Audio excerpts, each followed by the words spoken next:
Imaginez un peu le tableau, une entreprise d'intelligence artificielle qui ose tenir tête au Pentagone.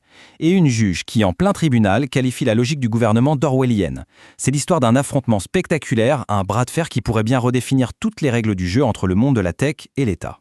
Bienvenue sur la rubrique De l'autre côté de l'IA, une exclusivité du premier site d'information sur le sujet, ia-info.fr. C'est ici qu'on explore ensemble comment l'intelligence artificielle est en train de bousculer la société américaine. Et l'affaire qu'on va décortiquer aujourd'hui, c'est un cas d'école absolument parfait. Alors, pour plonger au cœur de cette histoire, notre décryptage s'appuie sur un article vraiment passionnant de Didier Taormina qui date d'avril 2026. C'est ce qui nous permet de comprendre ce bras de fer hors du commun. Tout commence par un véritable coup de théâtre, une décision de justice qui a littéralement pris tout le monde par surprise. On parle d'une juge fédérale qui a tout simplement décidé de se planter en plein milieu de la route du tout-puissant Pentagone. Oui, un tribunal de San Francisco a mis un stop net à une décision du ministère de la Défense américain. Et attention, ce n'était pas une petite décision. Le Pentagone avait classé le laboratoire d'IA Anthropic comme une menace pour la sécurité nationale. C'est énorme, un vrai coup de tonnerre dans le monde de la tech. Mais au fait, qui est Anthropic ? Eh bien, c'est l'un des plus gros joueurs dans le domaine de l'IA, le créateur du fameux modèle Claude. Ce qui est intéressant avec eux, c'est que l'entreprise a été fondée par d'anciens d'OpenAI. Leur credo, leur mission, développer une IA plus sûre, plus éthique. Et c'est justement là que le bât blesse. D'accord, mais comment on en est arrivé à une situation aussi tendue ? Pour comprendre, il faut vraiment remonter à la source du conflit. Et au fond, c'est un choc assez classique. D'un côté, des principes éthiques forts, et de l'autre, des impératifs militaires.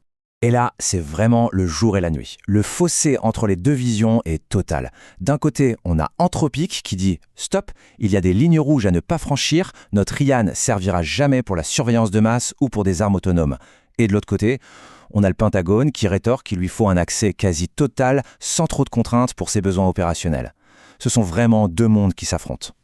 Face à ce non catégorique, la réponse de Washington, elle ne s'est pas fait attendre. Et franchement, elle a été d'une brutalité, d'une sévérité qu'on voit très rarement. Surtout, et c'est ça qui est fou, envers une entreprise américaine. L'escalade a été méthodique, implacable. Première étape, le Pentagone claque la porte des négociations. Fini de discuter.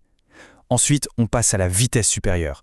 Anthropic est officiellement désigné comme risque pour la chaîne d'approvisionnement. C'est un label très, très lourd de conséquences. Et enfin, le coup de grâce. L'ordre est donné à tous les fournisseurs militaires d'arrêter d'utiliser Claude. En clair, c'est une mise à mort économique. Ce qu'il faut bien saisir, c'est la portée symbolique de tout ça. Le Pentagone a en fait mis une des pépites de la tech américaine dans le même sac que des boîtes étrangères qu'il considère comme hostiles.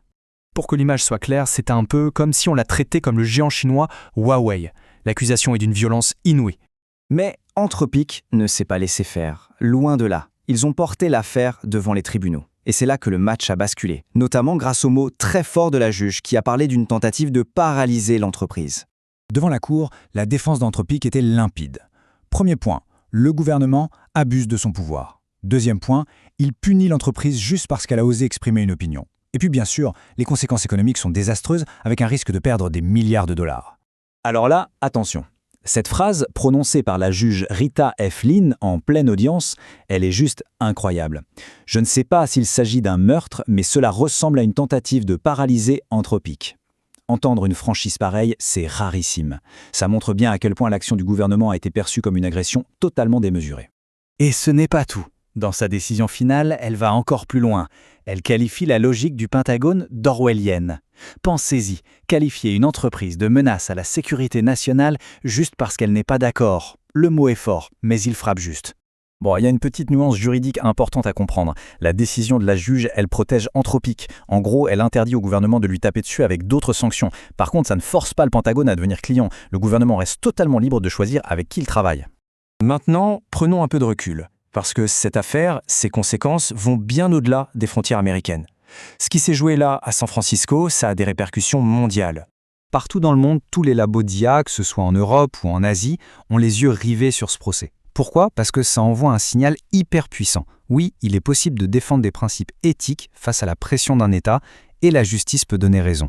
C'est un précédent qui donne une légitimité énorme aux entreprises tech qui ne veulent pas juste obéir sans discuter. Finalement, ce conflit, il met en lumière une tension fondamentale qui est au cœur de notre époque. L'IA est devenue une ressource stratégique, un peu comme le pétrole au XXe siècle. Du coup, les États veulent la contrôler. Logique. Mais ce besoin de contrôle politique, eh bien, il se heurte de plein fouet aux principes des créateurs de cette technologie. Cette victoire en justice, c'est une très bonne nouvelle pour Anthropic, c'est certain. Mais ce n'est qu'une bataille. La guerre, elle, est loin d'être terminée. Et ça nous laisse avec cette question, une question absolument essentielle pour l'avenir. Dans ce nouveau monde, façonné par l'IA, est-ce que l'éthique peut vraiment l'emporter face à la raison d'État ? Le débat est plus ouvert que jamais. Pour suivre l'évolution de ce dossier et toute l'actualité de l'IA, une seule adresse, le portail ia-info.fr.